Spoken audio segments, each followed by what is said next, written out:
Coucou les merveilles, c'est Chloé. Je vous présente aujourd'hui l'oracle de la géométrie sacrée de Olivia Braqueville, l'oracle de la géométrie sacrée, le langage de la lumière, qui est sorti aux éditions Grancher et que j'ai eu la chance de recevoir en service presse. On va regarder ensemble ce qu'on nous dit au dos. Alors, ouvrez-vous à la puissance vibratoire des ondes de forme sacrée et découvrez ce qu'elles vous révèlent de vos parts conscientes et inconscientes. Illustré à la peinture par Olivia Braqueville, artiste inspirée et gardienne de la géométrie sacrée, cet oracle émet des vibrations de haute fréquence au-delà de sa forme parfaite. La géométrie sacrée est information. Chaque figure géométrique nous délivre un message qui agit sur nos cellules et notre structure. Cet oracle vous permettra ainsi de travailler sur votre ancrage, votre alignement avec l'univers, votre créativité, votre éveil spirituel et vous aidera également à vous libérer de vos blessures émotionnelles et à abandonner vos schémas répétitifs. Il est au prix de 23 euros. Alors, il y a 22 cartes, donc c'est marrant, ça fait penser au tarot. D'ailleurs, il y a, excusez-moi, j'ai mon œil qui me pique. Euh, il y a comment dire, des correspondances avec le tarot, voilà. On a 22 cartes comme les 22 arcanes majeures et un livre pour découvrir la symbolique et le message de chaque carte, incluant une méditation pour travailler chaque onde de forme. Donc vous l'aurez compris, on n'est pas sur un oracle divinatoire, on va pas tirer de ces cartes-là pour voir à l'avenir, mais plutôt pour travailler sur nous, notamment aussi sur un plan énergétique, sur un plan émotionnel. Voilà, on est sur ce type de travail-là. Donc le coffret, il s'ouvre comme ça. Hop.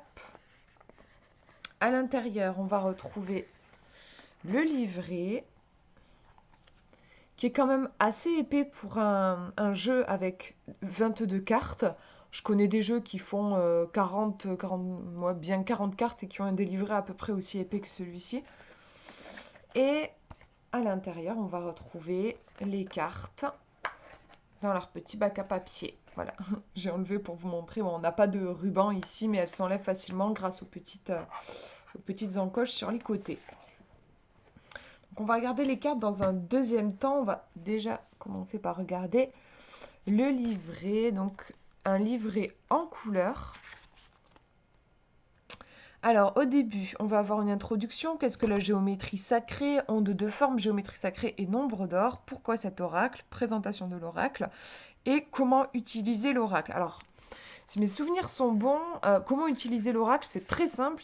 On vous propose un tirage à une carte. C'est pas un jeu où, ouais, voilà. Comment utiliser l'oracle? C'est vraiment tout simple, hein. Nettoyer le jeu, poser une question, mélanger les cartes, choisir une carte. On nous dit les conseillers de tirer une seule carte, mais si tu souhaites affiner le tirage, tu as la possibilité d'en tirer deux ou trois. En tout cas, on n'est pas sur un jeu où vous allez avoir des différentes propositions de tirage, des tirages inédits. On est là, en tout cas, la proposition qui est faite, c'est tout simplement une carte. Donc on a une simplicité, je dirais, dans l'utilisation du jeu. D'ailleurs, j'ai envie de dire, pour moi, avec ce jeu-là, je dirais qu'il n'est pas nécessaire de poser une question précise. Bien sûr, vous pouvez le faire, mais je pense que, alors je dirais ça très rarement, parce que moi de base j'aime vraiment choisir la question que je vais poser avec un jeu, c'est important. Mais ce jeu-là, je dirais pourquoi pas ne pas poser de questions et laisser en fait le jeu cibler, parce que c'est un jeu qui va travailler beaucoup au niveau énergétique, et laisser le jeu cibler ce qui a besoin d'être ciblé en fait. Je pense vraiment que ça peut fonctionner aussi comme ça. Bah, je me dis, on va faire ça d'ailleurs. Quand on va tirer la carte à la fin de la vidéo, je ne vais pas poser de questions. Comme ça, vous verrez un petit peu comment ça parle. Et ensuite, on a la présentation des 22 cartes. Donc ça se passe sur une double page. Vous avez la représentation de la carte ici. Vous avez son nom. Alors, je crois que c'est les mêmes infos qu'on retrouve sur les cartes, ouais. Vous avez un petit travail sur la valeur numérique. Ici, le 1, nombre impair associé au soleil, polarité masculine, donc énergie yang. Le 1 est parfait et complet, donne naissance à tous les autres chiffres. Il ne peut se diviser ni être multiplié par lui-même. Voilà, vous avez une correspondance avec le tarot de Marseille. Donc ici, c'est une figure qui va être en écho avec le battleur. Ensuite, vous avez la description de l'onde de forme et l'interprétation de la carte dans votre lecture, dans votre tirage. Et on tourne la page. En fait, non, ça continue. Je disais une double page, mais du coup, c'est plutôt à peu près 2 doubles pages. Vous avez une méditation yantra yoga qui est proposée ici et un mantra. Alors, il est un peu long le mantra. Moi, j'ai l'habitude. Pour moi, un mantra, c'est plus court, c'est plus une phrase. Mais bon, enfin, en tout cas, on a cette affirmation-là. Ici, on nous dit par exemple, je suis l'élan créateur, je suis le commencement, j'avance en confiance et en totale sérénité vers de nouvelles perspectives, je mets en place toutes les actions nécessaires à la réalisation de mes nouveaux projets, j'accepte avec joie les changements dans ma vie. En fait, pour moi, je ne sais pas si c'est personnel ou... oui, enfin bref, mais moi, un mantra, pour moi, c'est une phrase que je vais pouvoir retenir et que je vais pouvoir répéter, en fait. Là, j'avoue, c'est un peu long, mais comme il y a plusieurs phrases, moi, je me prendrai une phrase qui va me parler particulièrement. Par exemple, la dernière, pourquoi pas, j'accepte avec joie les changements dans ma vie. Voilà, je vais venir me la répéter. Donc voilà, vous avez ça pour chaque carte. Donc à chaque fois, on a la même quantité de texte. Vous voyez ici, par exemple, double page et on tourne. On va avoir la fameuse méditation et le mantra. Voilà. Et je vérifie qu'il n'y ait pas d'autres informations, mais non, c'est ça, voilà. Pour le livret, on va regarder maintenant les cartes. Les cartes, alors, elles sont au niveau de la qualité. Moi, je trouve qu'elles sont bien. Après, sur les jeux granchés, c'est vrai on a des cartes plus fines, par exemple, que chez Arcana Sacra. Mais ça n'empêche pas pour moi elles ne s'usent pas. Elles glissent très bien. C'est pas des cartes qui vont, vous savez, coller entre elles. D'ailleurs, on a des tranches qui sont neutres. Je vous mettrai les dimensions dans la description. Je vous montre par rapport à ma main. Vous voyez que c'est quand même des cartes qui sont assez larges. Ça fait la paume de ma main en fait au niveau de la largeur. On va regarder maintenant les cartes. Alors elles sont mélangées puisque j'ai fait des tirages avec. Je suis contente. J'avais peur de ne pas avoir une bonne lumière, mais je trouve que ça va les couleurs ressortent bien. Les 4 consciences, la libération des schémas répétitifs. Donc voilà, vous avez en fait en jaune ici, on va dire l'énergie de la carte. La croissance avec la graine de vie. Le bindu, le commencement. Le dodécaèdre. Je vais y arriver. Le pentagramme qui vient nous parler de changement. Le choix avec le sceau de Salomon. Le nœud de l'infini qui nous parle de responsabilité. Le yin et le yang, l'équilibre. Le dodécagramme, la fin d'un cycle. Le cube, la présence à soi. On est sur les solides de Platon ici. Là aussi, voilà, on retrouve les solides de Platon dans le jeu. Donc, je vous disais, dans le livret, on nous invite à tirer une seule carte. Bien sûr, si vous avez envie de faire des tirages, c'est possible. Moi, je l'ai testé quand même avec un tirage en 3 cartes.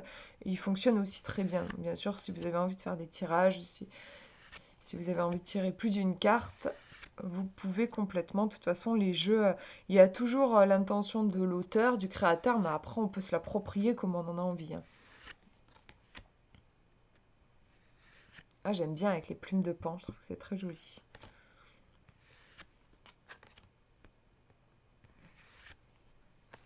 Donc c'est vraiment des cartes, celle-ci c'est la dernière. C'est vraiment des cartes que je trouve forcément que c'est bien de les garder. Vous tirez votre carte et puis vous la posez sur, je sais pas, votre hôtel, si vous avez un hôtel. Enfin, vous voyez, de la laisser pour que vous puissiez la voir visuellement parce que voilà, il y a ce travail sur cette fameuse géométrie sacrée. Et moi, pourquoi pas, je sais pas, j'aurais bien envie, je l'ai pas fait encore, mais j'aurais bien envie j'aime bien travailler avec l'eau et de placer un verre avec de l'eau et de laisser le verre s'imprégner de l'illustration de cette fameuse géométrie sacrée et ensuite de boire l'eau en conscience. C'est un truc que je vais faire, tiens. Je vais le faire cet après-midi. Donc, je vais vous tirer une petite carte. On va juste demander justement à ce une forme vienne à nous et puisse nous guider, nous aider. Hop. Le Thor. L'amour divin. Rien que ça. magnifique. J'adore. C'est vraiment impressionnant, hein, juste le travail sur les couleurs, comment on a l'impression que la carte diffuse de la lumière. C'est impressionnant, je trouve. Donc c'est la numéro 9.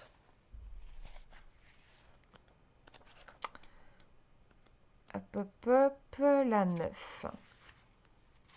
Je vous montre comme ça, vous pouvez lire avec moi. Au niveau numérique, nombre impair associé au soleil, polarité masculine, énergie yang. Le 9 est la marque de l'accomplissement. Il permet d'ouvrir les horizons et d'élever les consciences. Il symbolise l'absolu. Correspondance avec le tarot de Marseille, on est ici sur les amoureux. L'amoureux, pardon. L'amoureux représente l'union des principes féminins et masculins en soi, mais aussi l'union à l'extérieur de soi avec l'autre et le monde. Avec l'amoureux, il est aussi question de choix. Description de l'onde de forme. Le tore est une sphère recourbée vers l'intérieur de sorte qu'un trou est créé en son centre. C'est une figure géométrique tridimensionnelle importante, notamment parce qu'elle constitue la forme de l'aura humaine, qui est en perpétuel mouvement. L'énergie universelle provenant de tout ce qui entoure une personne se déverse dans cette forme dynamique. Le champ universel d'énergie vitale est infini et illimité, c'est la raison pour laquelle nous sommes tous interconnectés. Les champs d'énergie toroïdaux existent autour de tout le vivant, du microcosme au macrocosme. Les arbres, la terre, le soleil et l'univers sont entourés d'une sphère torique. Notre cœur aussi émet un champ énergétique toroïdal extrêmement puissant qui a été scientifiquement mesuré. Il peut s'étendre jusqu'à 8 km de notre cœur, c'est impressionnant. Par la fréquence électromagnétique du cœur, par sa portée puissante, infinie et illimitée, le tore nous rappelle que physiquement et mentalement, nous sommes en mesure de ressentir et d'émettre un amour inconditionnel envers tout le vivant. Cet amour inconditionnel peut s'apparenter à l'amour divin, un amour non terrestre, non conditionné par l'ego humain, qui ne nous apprend à aimer que sous condition. Aimer de façon inconditionnelle, c'est être capable d'élever sa conscience et de ressentir au plus profond de ses cellules que l'autre, c'est nous. Par ce champ énergétique toroïdal et par l'énergie du cœur que nous émettons, nous formons une grande mer vibratoire dans laquelle tout se mélange pour ne former qu'un seul et même océan vibratoire. Interprétation de la carte, le tore souhaite d'abord te rappeler la puissance de ton cœur.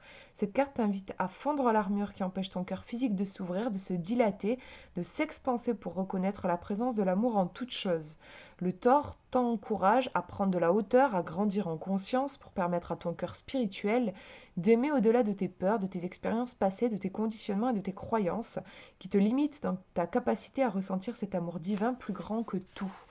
Le tore, par sa haute vibration, je prends le livre comme ça parce que c'est plus simple pour moi, t'invite à guérir toutes les parts de toi, conscientes et inconscientes, qui ne sont pas en lien avec l'énergie d'amour. Cette carte t'invite à te questionner sur ta relation à l'amour.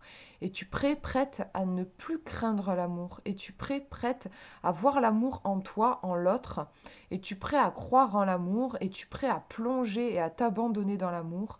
Es-tu prêt à t'aimer, à être aimé de façon inconditionnelle, sans attente? Autant de questions auxquelles le tort t'invite à trouver des réponses pour avancer sur le chemin de l'amour pur qui guérit tout, pardonne tout, ne juge pas et a l'immense pouvoir de réaliser l'unité en toi et à l'extérieur de toi. Méditation, yantra, yoga. Installe-toi dans une position confortable et place la carte face à toi. Je t'invite à adopter une respiration naturelle. Je te propose d'inspirer la détente, le calme, la paix et d'expirer toutes les tensions, toutes les préoccupations du moment. Considère cet instant comme un véritable moment de retour à toi. Une fois que tu te sens centré et détendu, pose ton regard au centre du tore. Pose l'intention mentalement d'ouvrir ton cœur à l'amour inconditionnel. Élargis à présent ton champ visuel et observe la puissance infinie du tore qui pose un baume d'amour dans ton cœur et dans ton aura. Prends le temps d'observer tes sensations, termine par 3 profondes et longues respirations et remercie le tore. Mantra, je suis l'amour pour qui anime toute vie. Je vous le remontre avec le mantra. Je suis l'amour du Créateur qui anime mon corps, mon âme et mon esprit. L'amour me nourrit, me guérit, me protège. Je fais le choix de m'ouvrir à l'amour sans attente. Il me guide vers une conscience plus élevée de moi-même et de ce qui m'entoure. Je ressens l'unité en moi et à l'extérieur de moi. Voilà pour le type de message qu'on peut avoir. Donc oui, là, moi, ce que j'en retiendrai, c'est, parce qu'on n'a pas posé de questions, il y a peut-être quelque chose à travailler au niveau du chakra du cœur, au niveau de notre façon d'aimer. Ça peut être, encore une fois, aimer les gens autour de nous, mais aussi s'aimer soi-même. En fait, de toute façon, c'est forcément relié. En tout cas, il y a cette question de l'amour sans condition, ce fameux amour inconditionnel, ou ici amour divin, comme il est noté sur la carte. Donc voilà pour cette présentation. J'espère que ça vous aura inspiré. Je vous fais de gros bisous. Prenez bien soin de vous.